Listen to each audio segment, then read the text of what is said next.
Hello guys, welcome to a new video from the channel. This time we'll check how to fix League of Legends or no player error.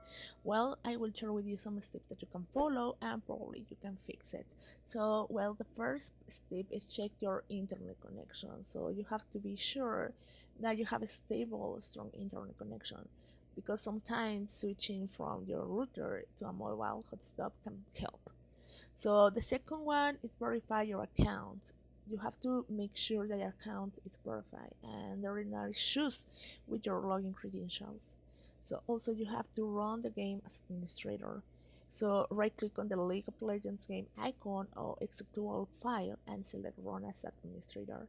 So the fourth one is flush your DNS cache. So this can help you to resolve connectivity issues.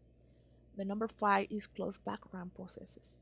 So close any Riot or League of Legends processes running in the background, and that helps to fix the problem. So the number six is free up system resources.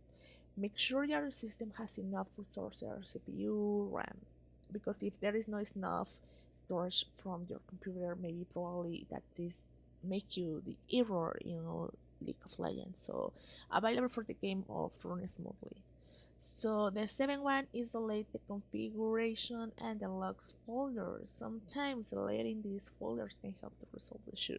So make sure that you can do it. And the number eight is wait it out. In some cases, waiting for a few hours or even a day can resolve the issue if it is Riot end. So you can do it. That is the easiest one, I think. But well, in case that this system works, well, you can try the number 1 to 7.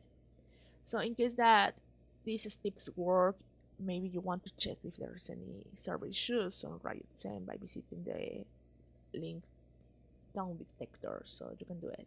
So guys, I hope these tips helped you to solve this problem, this error that appears in League of Legends. If this helps you, well, please give like to this video and subscribe.